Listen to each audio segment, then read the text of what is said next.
nós estamos na véspera do Natal, aquela correria, não preciso dizer, né?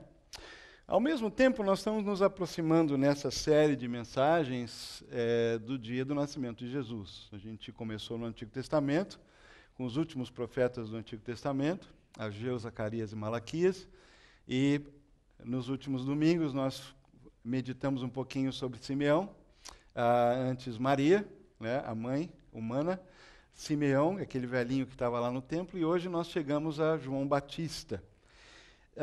E hoje o tema de hoje é Ele Vem, né? O tema dessa série Ele Vem, e Ele vem para ocupar o seu lugar. Então eu queria que você abrisse comigo em João no capítulo 3, e nós vamos ler alguns versículos a partir do versículo 22. João 3, a partir do versículo 22. Depois disso, Jesus foi com seus discípulos para a terra da Judéia, onde passou algum tempo com eles e batizava. João também estava batizando em Enom, perto de Salim, porque havia ali muitas águas, e o povo vinha para ser batizado. Isto se deu antes de João ser preso. Surgiu uma discussão entre alguns discípulos de João e um certo judeu a respeito da purificação cerimonial. Eles se dirigiram a João e lhe disseram: Mestre, aquele homem que estava contigo do outro lado do Jordão, do qual testemunhaste, está batizando, e todos estão se dirigindo a ele. A isso, João respondeu: uma pessoa só pode receber o que lhe é dado dos céus. Vocês mesmos são testemunhas de que eu lhes disse: eu não sou o Cristo, mas sou aquele que foi enviado adiante dele. A noiva pertence ao noivo. O amigo que presta serviço ao noivo e que o atende e o ouve, enche-se de alegria quando ouve a voz do noivo. Esta é a minha alegria, que agora se completa. É necessário que ele cresça e eu diminua.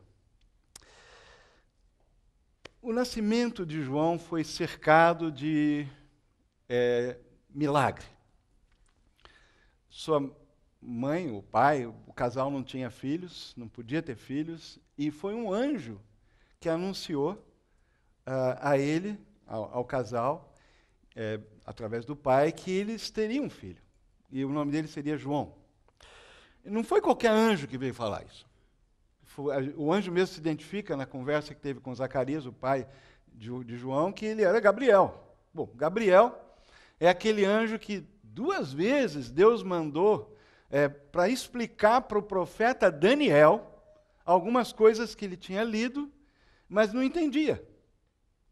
Então, nessa época, algumas centenas de anos mais tarde, é o próprio Gabriel que ele mesmo diz: eu assisto adiante, eu sirvo diante do trono de Deus, ou seja, era daqueles anjos, não necessariamente arcanjo. Miguel, a Bíblia fala que ele é um arcanjo, a gente não sabe se o Gabriel, qual é a classificação, mas não era pouca coisa, porque ele estava diante da presença de Deus. Era um daqueles anjos imediatamente servindo diante de Deus.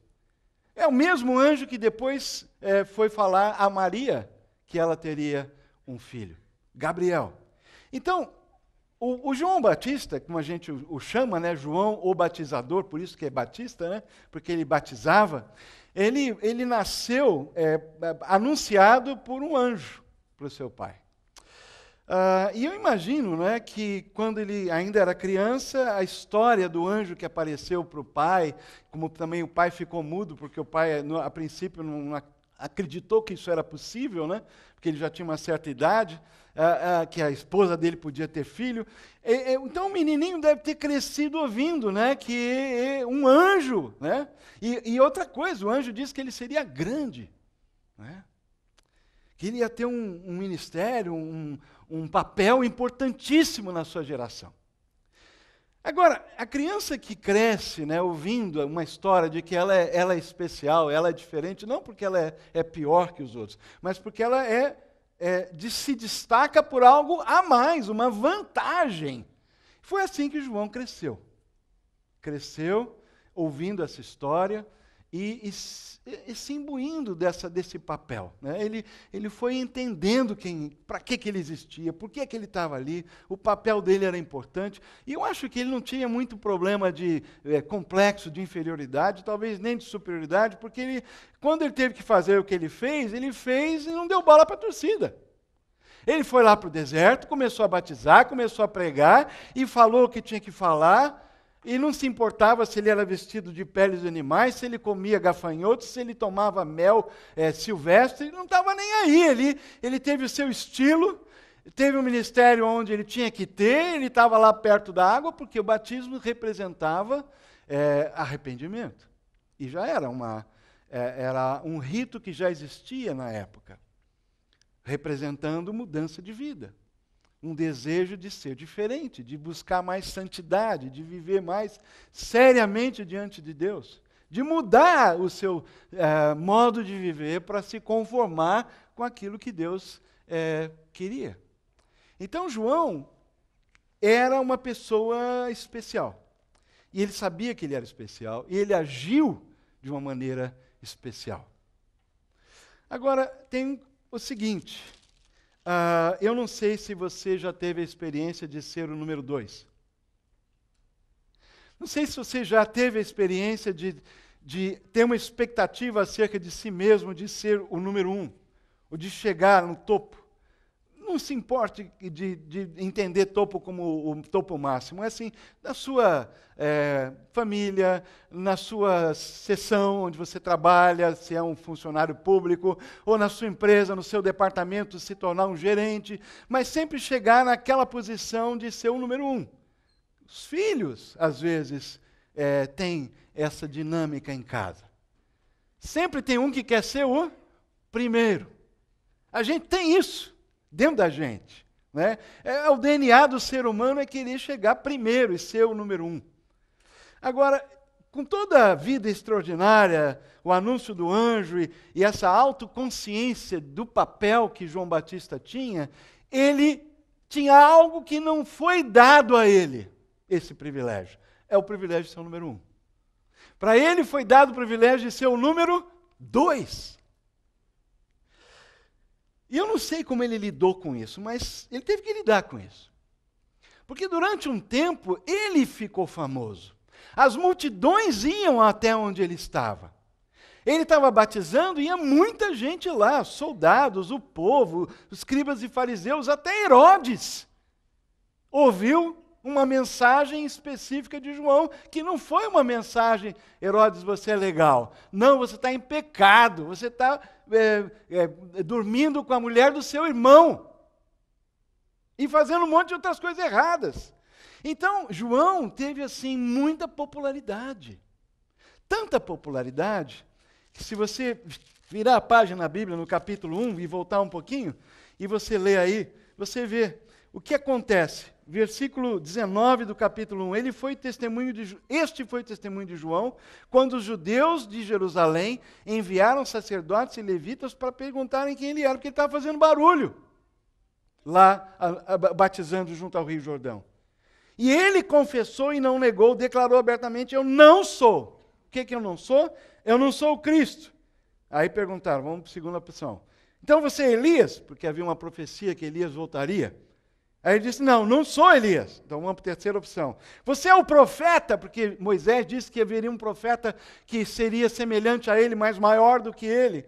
E eles estavam aguardando, né? Havia todas essas profecias de um personagem extraordinário que viria para libertar Israel. E o que eles queriam era a liberdade, né? Debaixo do jugo romano, com as legiões, os soldados ali andando para cima e para baixo, pagando imposto para César. Eles queriam liberdade. Finalmente eles perguntaram, ok, você não é isso, não é isso, não é isso. Então quem você é? Versículo 22 do capítulo 1. Dê-nos uma resposta para que a levemos àqueles que nos enviaram. Porque a gente não pode chegar lá assim, ele não é ninguém. Né? Não é esse, não é esse, não é. Então fala para a gente quem que é. E aí ele diz, versículo... a pergunta deles até engraçado, o que é que você diz acerca de si próprio? Né? Meio redundante, né? João então responde com as palavras do profeta Isaías. Não é ele que vai dizer quem ele é. foi Isaías quem disse que ele é. E Isaías diz: eu sou a voz do que clama no deserto. Uma linguagem profética. Façam um caminho reto para o Senhor, citando aí Isaías 40, do versículo 3 a 5. Preparem o caminho do Senhor. Então, é interessante porque João entendia que ele era o número 2. Que ele não veio para ser o número 1, mas ele teve que lidar com a fama, com a popularidade, e durante um certo tempo só ele apareceu. Jesus não estava na cena. Jesus era um pouco mais novo do que ele, alguns meses. Porque quando Maria ficou grávida, ela foi visitar a prima Isabel, que já estava grávida, entrando no 6º mês. Eles eram quase da mesma idade. E como primos, imagino que eles até brincaram e cresceram e fizeram coisas juntos. Mas João teve que entender que ele não era o número 1. Ele era o número 2. E ele não teve dificuldade com isso.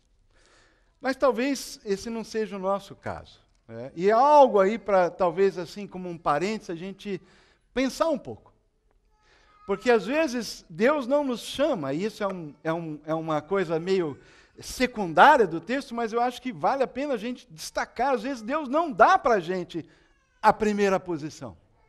Às vezes Deus dá para a gente um papel de coadjutor, de apoiador, de estar junto, de estar apoiando ao lado e contribuindo muito, mas não necessariamente numa posição de proeminência de ser o primeiro.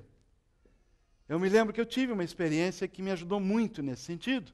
Quando eu fui trabalhar no campo missionário, e cheguei lá, na época a nossa missão tinha uma sede do lado de fora da cortina de ferro, porque meu papel era visitar e viajar nos países comunistas, treinando grupos de pastores que não tiveram tido a oportunidade de fazer um curso de teologia, de Bíblia, porque não era possível, não tinha essa permissão, mas eles estavam atuando, né, como leigos, a gente fala, né, com tudo que eles sabiam. E havia, então, esse projeto para entrar e se reunir com esses grupos em várias cidades. A gente viajava, eu era um professor itinerante. E a gente, então, morava fora, né, do leste europeu e entrava e saía como turista, né, todo mês, tentando ir para uma fronteira diferente cada vez para poder não ter problema, né, com as autoridades, porque não era uma atividade oficial, obviamente. Mas quando eu cheguei lá, eu era como a gente fala em inglês, the new kid in the block. Quer dizer, eu era o novo, né? Não tinha ninguém ali, eu era o jovem, não tão de idade, mas sem experiência nenhuma. Eu tinha colegas meus que já faziam isso há 5, 6, 7, 8 anos. E eu cheguei com pouca experiência. E com 1 ano de trabalho ali, de viagem e tal, um dia o diretor da nossa organização me chamou e disse: escuta, nós estamos, o chefe atual vai ter que fazer um doutorado, ele vai sair do país e nós estamos buscando um substituto e nós estamos pensando no seu nome. Eu fiquei muito assustado, porque eu era o único latino no grupo. A gente tem um certo complexozinho, né? Aí eu falei assim, mas eu, né? Até aquela coisa de Nazaré pode sair alguma coisa boa, do Brasil pode sair um diretor, né, de uma área do ministério aqui, dessa organização internacional. E o que mais me chamou a atenção é que eu estava concorrendo com um rapaz que já estava lá há alguns anos e que era o braço direito do chefe que estava indo embora estudar. Ele sabia tudo, ele tinha memória, ele tinha história, ele era hiper organizado, estruturado, ele que cuidava da logística, então seria a pessoa natural para ocupar aquele papel. E, na realidade, ficou entre a gente, né? E, no final, eu fui escolhido. Eu nunca me esqueço do que ele me disse quando a decisão foi feita. Ele me procurou e eu fui conversar com ele, na realidade, dizendo, olha, eu disse isso para a diretoria, olha, eu só aceito esse cargo se ele puder ser um companheiro, vamos dividir essa tarefa, eu preciso dele do meu lado, porque ele vai me ensinar. E aí, ele, numa conversa que nós tivemos, ele disse, olha, eu quero ser para você tudo o que eu puder para fazer de você um diretor bem-sucedido. Uma parte do meu papel aqui é fazer de você um sucesso como líder dessa equipe. aquilo me impressionou. 10 anos, ou talvez uns 11, 12 anos depois, eu estava no Brasil, na Igreja Batista do Morumbi, pastor Ari saindo, dizendo para a igreja, olha, chegou o meu tempo, está na hora de eu sair. E aí, depois de um processo que durou mais ou menos uns 2 anos, que demorou para burro esse negócio, e finalmente o pastor Lisanes, que é o pastor sênior, e eu fomos escolhidos, 2 pessoas da casa, para concorrer a essa posição de pastor sênior do Morumbi. E eu me lembrei do Mark, né, esse meu colega, amigo, que me abençoou tanto. E eu pensei comigo, eu preciso estar preparado para ser o número 2. E eu me lembro que eu procurei o pastor Lisanes. Lisanes, a gente foi colega, inclusive, de seminário, muitos anos antes, a gente era amigo, e nós fizemos um pacto de não permitir que aquele processo azedasse o nosso relacionamento. Da gente tomar o cuidado de não permitir que a gente entrasse em disputa pública, né? Quem prefere quem, porque isso sempre existe, especialmente numa grande organização.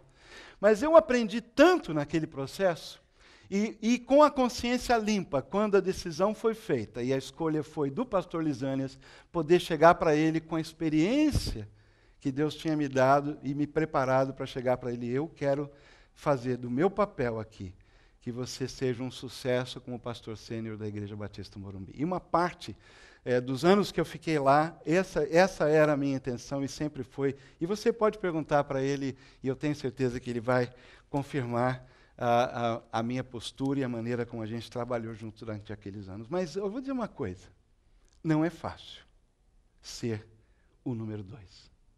Não é fácil. E eu imagino que para João Batista, com toda aquela popularidade, com tudo aquilo lá, deve ter sido também algo que ele, de vez em quando, tinha que morder a língua e... Não, eu sei quem eu sou, eu sei porque que eu estou aqui, e eu vou em frente.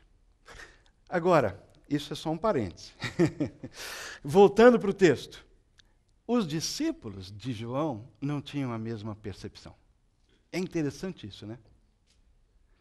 Não tinham essa mesma percepção. Porque, veja, aconteceu uma discussão, versículo 12, agora voltando para o capítulo 3, que os que o receberam, desculpe, no capítulo errado, eles começaram a discutir entre eles e um grupo de discípulos de João com um certo judeu, versículo 25, perdão, do capítulo 3, a respeito da purificação cerimonial. Porque o que João estava fazendo era batizar, né? E havia várias formas de batismos ou de uso de água para purificação. Então era uma discussão eminentemente técnica, né? Os caras chegaram lá para discutir sobre, será que está certo? Como é que esse negócio? Mas tem outro tipo de batismo? Que batismo é esse? E começaram a discutir, né?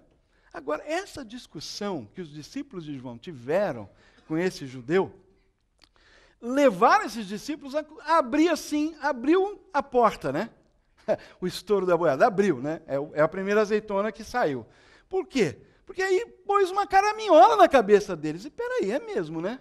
Esse negócio de batismo e tal. E aí eles foram se dirigir a Jesus, porque agora eles começaram a querer se especializar em batistologia, né? Porque agora que eles já sabiam que tinham tipos diferentes de purificação e batismo, e viram que esse é um assunto interessante, eles quiseram se aprofundar e se lembraram de que tinha um homem também do outro lado do Jordão que estava batizando como João. E aí eles queriam, agora queriam entender melhor esse negócio de batismo. Como é que é? Quem é que realmente é autoridade nessa área de batismo? Será que o senhor, como nosso mestre, é o top batistólogo, né, dessa geração? Né? Nós queremos saber. Mestre, aquele homem que estava do lado, estava contigo do outro lado do Jordão, do qual testemunhaste? Aquele homem? Como assim aquele homem? João não poderia ter sido mais claro. Volta comigo, capítulo 1. Olha o que ele diz. Quando as pessoas perguntam quem ele é, e ele diz, eu sou aquele que prepara o caminho reto para o Senhor, veja o que ele diz. E eles perguntam, então por que você batiza? Versículo 1 do capítulo 25 do capítulo 1. Por que você batiza se você não é o Cristo, nem Elias e nem o profeta? E ele disse, eu estou batizando com água, mas entre vocês está alguém que vocês não conhecem. Porque Jesus ainda não estava popular, não era conhecido publicamente. Ele é aquele que vem depois de mim, e eu não sou digno de desamarrar as correias das sandálias. Então, tudo isso aconteceu em Betânia, do outro lado do Jordão, onde João estava batizando. A resposta de por que você batiza, na realidade, especificamente, está mais adiante, e de João não deu naquele dia. Versículo 29, no dia seguinte, João viu Jesus aproximando-se e disse aos discípulos: vejam, é o Cordeiro de Deus que tira o pecado do mundo. E lá no versículo 31, eu mesmo não o conhecia, mas por isso vim. Para quê? Por isso é que vim batizando com água, para que ele viesse a ser revelado a Israel. E quem que ele falou isso para os discípulos? No dia seguinte, João estava ali, versículo 35, novamente com 2 de seus discípulos. Quando viu Jesus passando, disse: vejam, é o Cordeiro de Deus. Nessa altura, 2 discípulos resolveram seguir, porque já era a segunda, pelo menos, vez que eles estavam vindo dizer: ele é o cara. Ele é o cara. E aqui esses discípulos, que não são os 2 que começaram a seguir Jesus, André era um deles, ficaram outros. Esses que ficaram, ainda olhavam para João como autoridade, como mestre. E agora eles queriam entender como é que esse negócio, apareceu esse outro cara do outro lado, que o senhor falou, que o senhor testemunhou, ele está batizando, e todos estão se dirigindo a ele. Isso é típico, né? Isso se chama, é uma figura de linguagem que se chama exagero. Exagero. Porque na realidade não era todo mundo, né?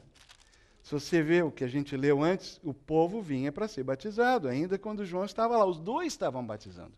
E muita gente ainda estava indo para ser batizado por João. Mas os discípulos de João falaram: mas todo mundo está indo para lá. O que isso indica?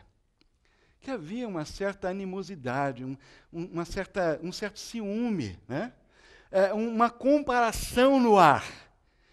Eles estavam percebendo que João estava dando muita bola para Jesus, né, que se tornaria a personalidade, e eles estavam querendo defender a popularidade de seu mestre.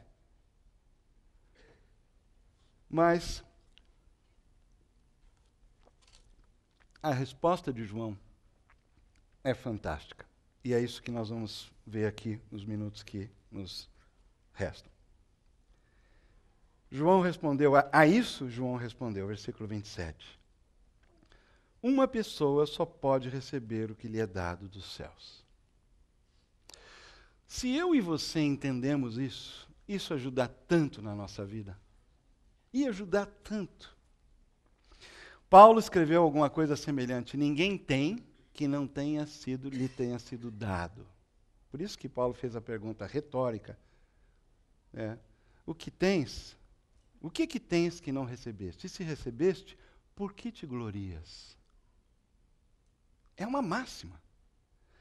Se a gente crê num Deus soberano, o Senhor do universo, isso é uma máxima.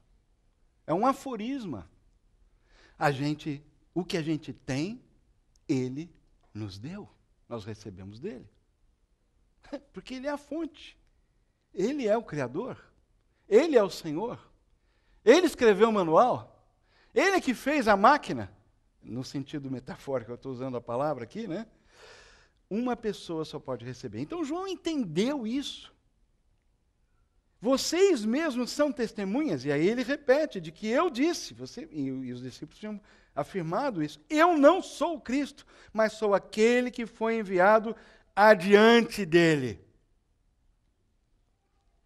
O anjo falou isso para o Pai. Ele vai preparar o caminho do Senhor. Vai preparar o povo para a vinda do Senhor. O anjo tinha avisado ao Pai. Ele estava consciente do papel dele. E ele afirma esse papel agora para os discípulos. E a metáfora que ele usa é maravilhosa. Ele diz: a noiva pertence ao noivo. O amigo do noivo que presta serviço, e aí é um papel interessante naquela época, seria o tipo de um padrinho, né, como a gente fala, ou em inglês ele fala o best man, quer dizer, aquele amigo do noivo que acompanha no preparativo, né, mas é um pouco mais do que a gente usa aqui o termo. Ele era realmente encarregado de deixar tudo preparado. Mas, na realidade, o amigo que preparava a festa, a cerimônia, a ocasião, e ele era encarregado disso, ele se alegrava, mas tinha algo que não pertencia a esse amigo. Ele ia estar fazendo tudo por dentro de tudo, do dinheiro, quanto custou, qual é a comida, qual é o cardápio, tudo. Ele ia dar palpite em tudo. E quando a festa acontecesse, ele ia ver a mão dele em tudo que estava acontecendo, menos uma coisa: a noiva não era dele. Ele não podia sair da festa com a mulher do amigo. A mulher era do amigo. Que coisa impressionante, tão simples, mas tão forte. E João fala assim: não, a noiva é de Cristo. E aí, ele estava se referindo a Israel, né? Que no Antigo Testamento, várias vezes, Isaías 62, Jeremias 2, Oséias capítulo 2, vários profetas se referiram a Israel como noiva, como esposa de Deus. Israel, fiel, o remanescente fiel. Não uma nação simplesmente étnica, mas aqueles que não dobravam seu joelho a ídolos, aqueles cujo coração não estava simplesmente em repetir rituais no templo, mas que realmente eram tementes ao Senhor. Como Simeão, como Ana, que estavam lá os dois velhinhos e reconheceram que aquele bebê era ninguém menos do que o Filho de Deus. João tinha essa noção de que ele era como aquele amigo que estava prestando um serviço para o noivo que estava chegando para o casamento. Infelizmente, a gente sabe que Israel não casou com Jesus. Ele veio para o que era seu, mas os seus não o receberam. E nós sabemos também que por causa dessa rejeição, e Paulo explica isso, na realidade, no plano redentor histórico de Deus, Deus estava simplesmente usando aquela condição de rejeição para abrir o leque e fazer o que ele já tinha falado o tempo todo que era para fazer. E ele disse para Abraão: em ti serão benditas todas as famílias da terra. Tanto é que no Novo Testamento a metáfora da noiva é aplicada à igreja, que continua esse desejo de Deus de ter comunhão, de estar próximo das suas criaturas, de demonstrar o seu amor e ser amado pelas pessoas que Ele criou. Desde a criança, que o salmista diz que do lábio dos pequeninos é que Deus suscita o verdadeiro louvor, até o velho. O desejo do coração de Deus é se sentir amado, reconhecido pelas suas criaturas. O boi sabe quem é o seu dono, as ovelhas sabem quem é, mas o meu povo não conhece. E essa era a dor do coração de Deus, e ainda é até hoje. Porque Ele escancara as bênçãos sobre todos. E ele oferece a reconciliação. E tudo o que Ele deseja é ser amado por aqueles que Ele ama incondicionalmente. Mas o amigo do noivo sabe que a noiva pertence ao noivo. E ele então acrescenta: esta é a minha alegria. A alegria, o amigo que preparou a festa enche-se de alegria quando ouve a voz do noivo, que o noivo está chegando para a festa. Está tudo pronto. Aí o noivo chega. E ele falou: pronto, agora chegou o momento. Tudo que eu fiz é para essa hora. Essa era a alegria que João sentia. Esta enche-se de alegria quando ouve a voz. Essa é a minha alegria. E agora ela se completa. Agora, qual foi o serviço do noivo? Nós já vimos uma parte desse serviço. Uma parte desse serviço foi preparar o povo para o noivo. E como é que João encontrou a sua geração? Encontrou uma geração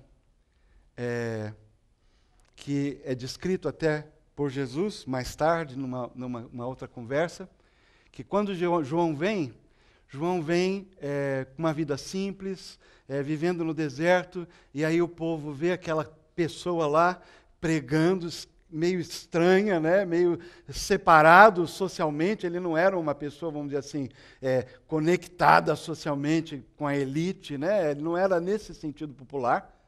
E o povo então fala: esse cara tem demônio. Aí Jesus é um cara super conectado, é recebido em todo lugar, todo mundo quer que ele coma em casa, ninguém quer ficar longe dele. Aí dizem que ele é glutão e beberrão, porque ele vive no meio das pessoas e tal. E Jesus fala assim, essa geração é como um bando de criança, é que hoje a gente representaria assim, né, mais ou menos isso. Um gritando para o outro, pega a bola, não deixa você brincar, esse brinquedo é meu. E Jesus falou assim, a geração que eu encontrei, que João encontrou, é uma geração assim, que não está afim de nada sério. E nessa geração é que João foi colocado para prepará-los para a mensagem que viria. O reino de Deus chegou. O rei chegou. O rei está aqui. João foi aquele que foi na frente dizendo, endireita a vida. Para de subornar, você soldado. Não cobra mais do que deve, você que cobra imposto. Você que tem demais ou mais, 2, 3 coisas, divide com quem não tem. Essa era a mensagem de João. Mas era uma mensagem preparatória. E eu queria enfatizar isso porque o que a gente faz no dia a dia, muitas vezes pode ser comparado a preparar o caminho para a chegada do rei na vida da pessoa. Muitas vezes o que Deus nos pede é ir na frente, com a nossa ética, com a nossa maneira de viver, com a nossa gentileza, com o nosso domínio próprio, com a nossa verdade, com o nosso comportamento. Nós estamos preparando o caminho para que um dia o Espírito Santo tocando nessa vida, algo acontecendo, havendo um momento kairós de Deus, aí a pessoa, há uma referência. Está preparado. Vem sendo preparado. A gente nunca sabe qual é o momento. E nem se vai ter um momento. Mas o nosso papel é muito semelhante numa geração que não quer nada com a hora do Brasil, de estar sendo sinais do rei, não que vai chegar, que já veio. E que está querendo ser reconhecido como tal pela nossa geração. Preparar. Em segundo lugar, revelar, como ele mesmo falou. Por que eu batizo? Eu batizo para revelar quem é esse homem. Estou aqui para mostrar para vocês que eu não sou.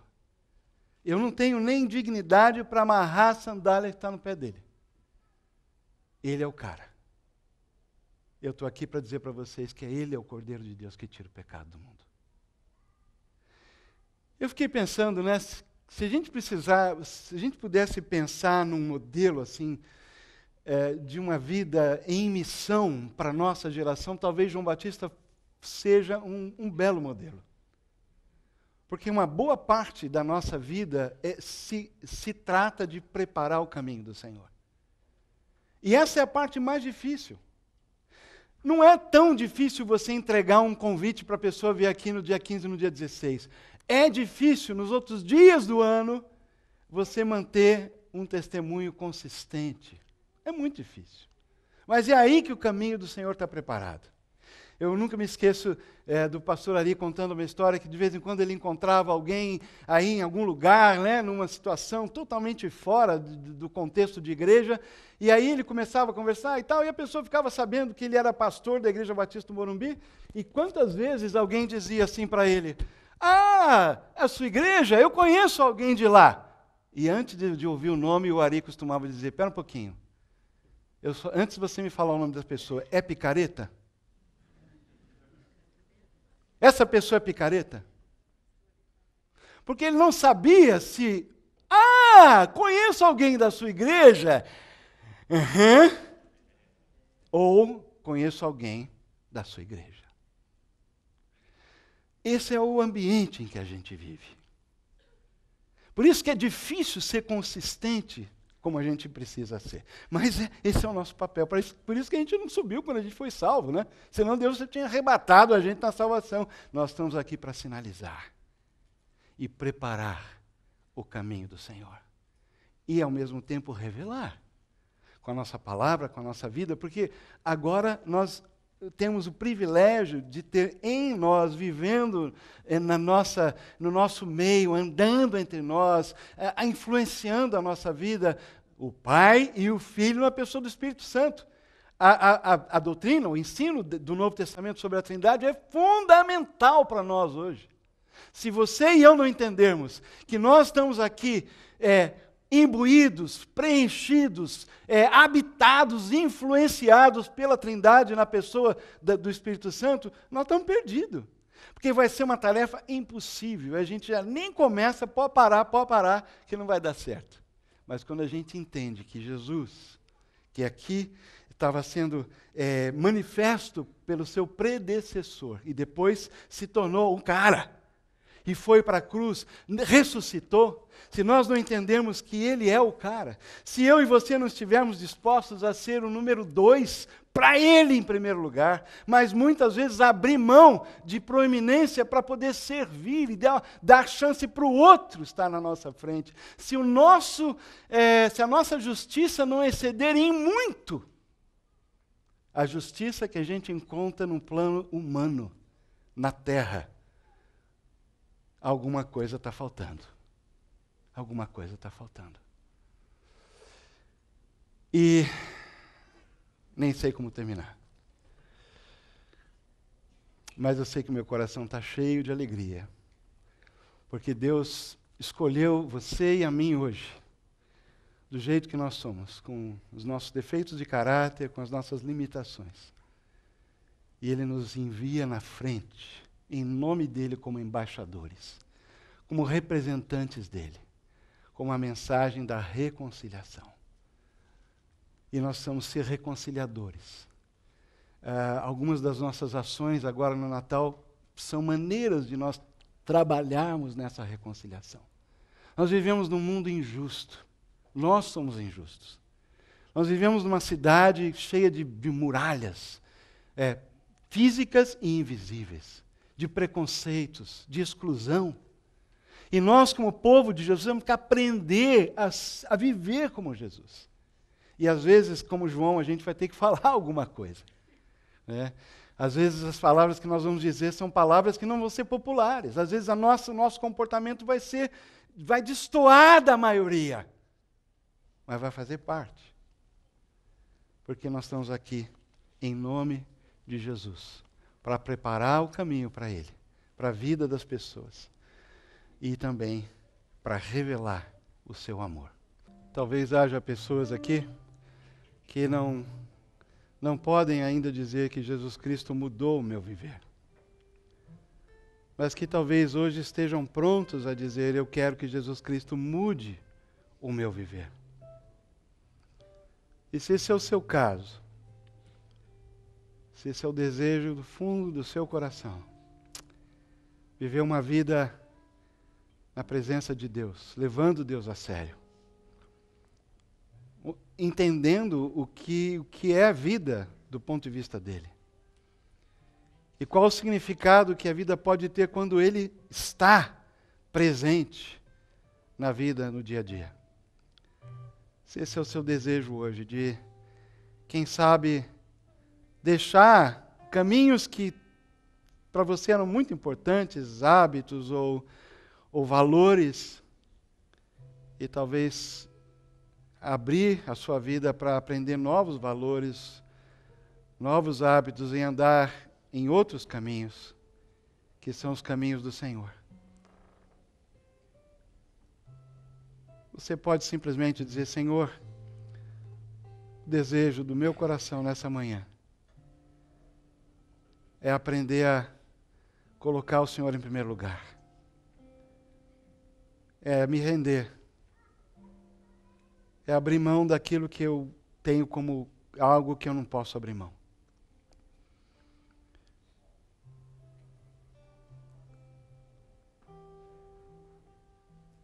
Jesus Cristo abriu mão da glória. Ele abriu mão das miríades de anjos que o serviam no céu, para se encarnar, para se tornar gente como a gente. Viveu uma vida de abençoar, apenas abençoar, curar, alimentar, perdoar. Mas no final dessa curta vida, ele foi crucificado como um bandido.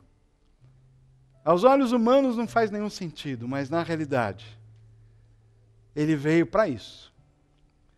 Porque não por ter feito nada de errado, mas porque naquela hora ele representava toda a humanidade, que vive em autonomia, em rebeldia contra Deus, ou tentando redefinir quem é Deus. Ele veio para sofrer o castigo que era nosso.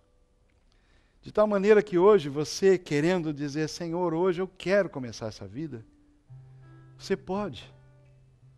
Porque Jesus já tomou o seu lugar. Ele já foi naquele lugar que você e eu nunca poderíamos ir, que é pagar uma dívida impagável com o Criador. E ele disse, eu vim para que tenham vida, e vocês tenham vida em abundância. E essa é a vida que ele quer dar para você. Abra o seu coração e diga, Senhor, eu quero essa vida. Você já conhece essa vida e já experimenta essa vida. Quem sabe as palavras de João Batista precisam ser repetidas agora no coração de cada um de nós. Convém que ele cresça e eu diminua. Convém que ele seja superior e eu cada vez menor. Convém que ele apareça e eu fique em segundo plano. A razão, o propósito da minha vida. E, Senhor, eu entendo isso. Você pode orar. E desejo ajustar o meu orgulho, a minha arrogância, os meus desejos, as minhas implicâncias, as coisas que eu faço muita questão. Senhor, eu quero abrir mão de tudo para que o Senhor apareça na minha vida. E eu quero ir na frente com a minha vida preparando a tua chegada na vida de outras pessoas. Senhor, nesse Natal eu peço que essa seja a experiência forte, real da nossa comunidade. Que nas festas que nós formos, que nos presentes que nós formos dar e receber, que nas refeições que nós vamos compartilhar com pessoas amigas e amadas, Senhor, que o Senhor esteja se manifestando através de nós. E quem realmente apareça, e quem seja glorificado é o Senhor. Assim nós oramos no nome do Pai, do Filho e do Espírito Santo. Amém.